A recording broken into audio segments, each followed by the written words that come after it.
Thank you for tuning in to Mr. Cliff's Toy Shop. On today's review, we take a look at the Hasbro Power Rangers Lightning Collection Putty Patrollers. Today I'll be reviewing these figures in the following categories: accessories, articulation, design, are they essential to your collection, functionality, and price. Once those scores are totaled, I'll give you my opinion if these figures are a pass or a purchase. So quick disclaimer, I will be shooting this video in one take, so please expect that there will be mistakes, as I don't want to spend a lot of time editing, as there are many videos that I'm trying to get through. With that said, let's get started. So for accessories, they really don't come with much. Sort of wish we would have gotten two interchangeable heads that were different. So the effect pieces come this way out of the box. So I think it's fair to look at these hands first as some of the accessories. And it's actually done very well. The scope work is good, and I like the variation of paint colors, which is a dark gray and some black in the creases, but it does look well. Then we get to not blast, but more spark effect pieces. Not 100% sure what this one is for. I'll figure it out in time. But this one goes around the chest of the figure to act as a spark once they get hit. Then you do get the knife shape here. We'll take a better look at that later, as well as the ball there. So I think we could have gotten certainly some extra set of hands. So for overall accessories, I'm going to give the putties a 5 out of 10. So for articulation, the head is able to look way up. Very happy with that. It's able to look all the way down. It does rotate a full 360 if you choose to. You don't get any pivot. The arm itself is able to move up that much. That is impressive. It does rotate a full 360 if you choose to. Clearly you can see the butterfly joint moving forward that much, which is a good amount, and moving back that much, which is a very good amount. You do get rotation in the arm. You do get an upper bicep cut. The knee, the elbows are double jointed, bending in that much, more than acceptable. The hands are able to, oh yeah, the hand and the forearm is actually one piece. It does rotate, however, you do not get any rotation at the wrist. So for the torso, you do get an A and B piece. So using the higher of the two, the A portion, you get a great range of movement. It does crunch forward that much, backwards that much, and you do get tilt side to side. Using the combination of the two, it goes all the way back,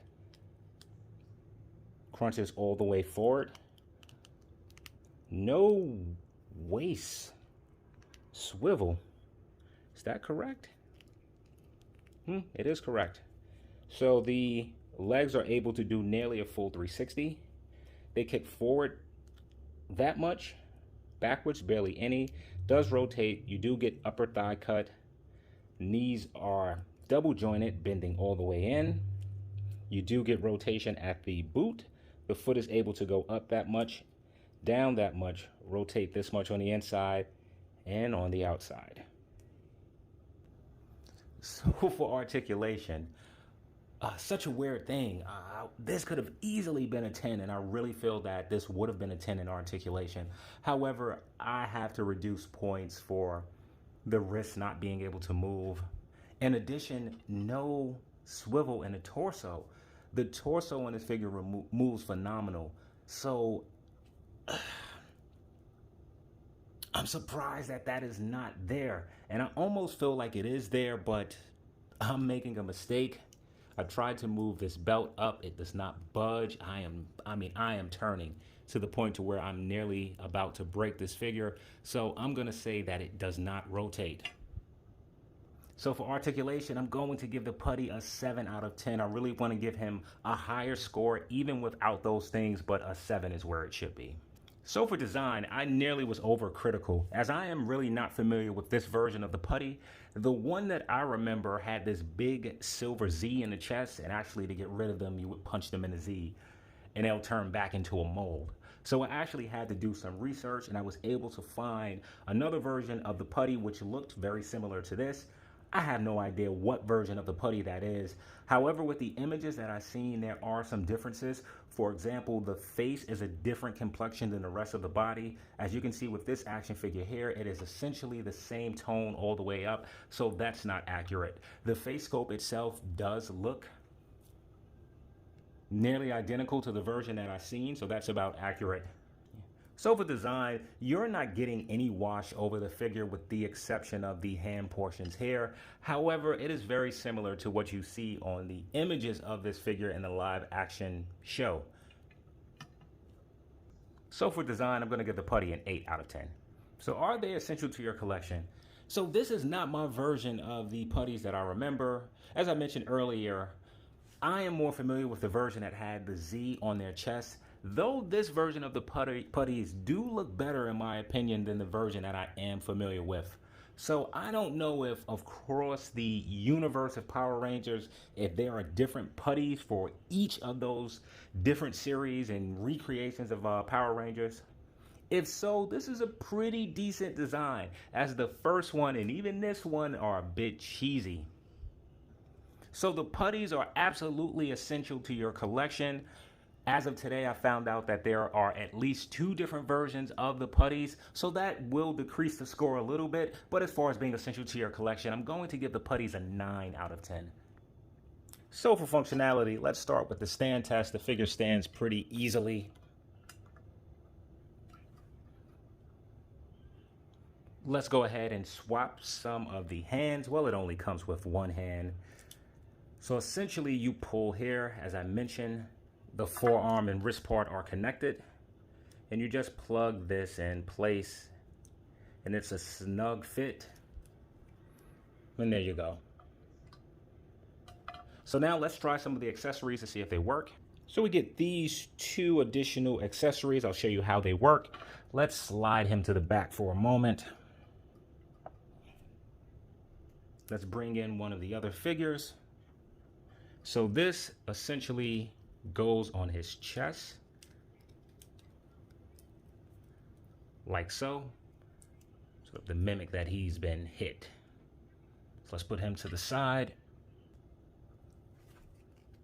So for this bladed part here, this effect piece has a hole which essentially you just place like so, and let's bend the arm, and it fits in place like that. And let's slide him out the way for a moment.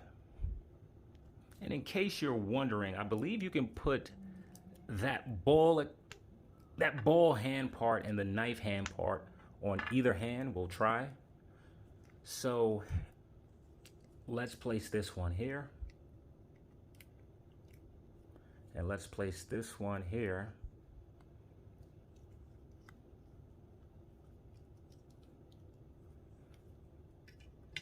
And now you have your Putty with both of those accessories. So everything seems to work well. The only issues with functionality is not having the waist swivel and not having any movement at the wrist. So for functionality, I'm going to give these figures an 8 out of 10. So for pricing, these figures come in at $29.99. When is the last time you've seen a 2-pack for $29.99? So are they worth the price of admission? Abso-freaking-lutely. You get to Army Build for $30. $30, you get 2 figures. And when I first opened the package, I didn't think that I would like these figures much. I was completely wrong. So for pricing, I'm not going to waste much more time. I'm going to give them a 10 out of 10, which should give the Putties an overall Cliff score of 47 out of 60. I assure you that score would have been higher.